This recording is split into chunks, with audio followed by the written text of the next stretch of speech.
Benidorm Is Murder Episode 1 opens by introducing several suspects almost immediately. During the Miz Take That event, tensions inside the tribute band reach a breaking point after Darren announces that he is leaving.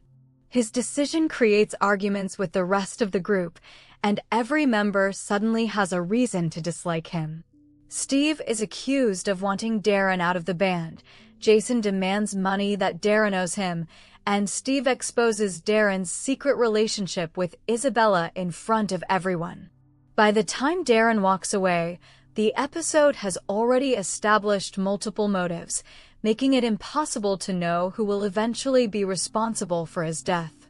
The following morning, Darren is discovered floating face down in the resort pool, and suspicion quickly falls on Steve. Earlier that night, Steve admitted entering Darren's hotel room using his spare key because Darren had walked away with the band's Performance of the Year award. Since Steve was the last known person to enter Darren's room, the police immediately assume he killed Darren and threw his body from the balcony. At first, the evidence appears convincing. Steve had argued with Darren in public, entered his room late at night, and had no strong witness to support his version of events. However, the episode carefully plants small details that eventually prove the police are focusing on the wrong suspect.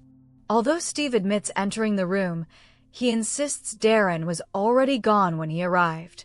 Instead of accepting that explanation, the investigation becomes fixated on building a case against him. This is where Dennis reluctantly becomes involved. Although he has no desire to investigate another murder after leaving the police force, Rosa refuses to believe Steve is lying. She convinces Dennis that if an innocent man is arrested, someone else will remain free. Their partnership begins almost by accident, but it quickly becomes clear that Rosa's enthusiasm perfectly complements Dennis's years of investigative experience. One of the earliest breakthroughs comes from two hotel guests named Tony and Shell. They remember hearing the splash from the pool while checking into the hotel. Initially, this appears to confirm Steve's guilt because the timing matches his visit to Darren's room. However, that assumption falls apart after Maria discovers Tony never adjusted his watch after arriving in Spain. His watch was still showing the wrong time, completely changing the timeline and once again placing Steve inside Darren's room when the body entered the pool. Even with this discovery, Dennis refuses to stop looking for inconsistencies. Rosa later spots something unusual while reviewing the hotel's security footage. A mysterious man wearing a sombrero enters the vacant room next to Darren's well before Steve arrives. After Steve leaves, the disguised figure remains inside for several more minutes before quietly walking away. Since the neighboring room was officially empty, someone had clearly entered it without permission. At first, Dennis begins losing confidence because the evidence still points heavily toward Steve. Rosa even walks away from the investigation after Dennis decides there is nothing more they can do. However, another important clue changes everything. The post-mortem examination reveals Darren suffered 2 blows to the side of his head before falling from the balcony. Those injuries could not have been caused by the fall itself. Someone attacked Darren inside the room before throwing his body over the edge. That discovery completely destroys the theory against Steve. When Dennis reviews the surveillance footage again, he notices Steve enters and leaves empty-handed. There was nothing inside the room that Steve could have used as a weapon before leaving. Dennis also remembers smelling gin on the balcony during his return visit to the crime scene, suggesting the killer had spent time there after the attack rather than simply leaving immediately. The final clue appears almost insignificant. While watching the surveillance footage, Dennis notices the disguised man pauses to straighten a crooked picture before leaving the neighboring room. It is a strange detail that most people would completely ignore. Rosa immediately realizes that only someone obsessed with keeping everything neat and orderly would stop to fix a picture immediately after committing murder. That tiny action reveals far more about the killer's personality than any physical evidence. Dennis and Rosa return to question Carlos and Isabella once again. At first, Carlos confidently believes there is no evidence linking him to Darren's death. Then Dennis suddenly connects several overlooked clues. Carlos had recently learned that Isabella planned to leave him behind and start a new life with Darren in Greece. Losing his daughter meant losing the person who had become the emotional center of his life. Unable to accept that reality, he decided to eliminate Darren before they could leave together. Dennis explains that Carlos disguised himself with the sombrero and secretly entered the vacant room beside Darren's. The neighboring hotel rooms were connected through a hidden door inside the wardrobes, allowing Carlos to move into Darren's room without ever being seen entering the hallway. It was an ingenious hiding place that explained why nobody noticed another visitor. There was still one problem with Dennis's theory.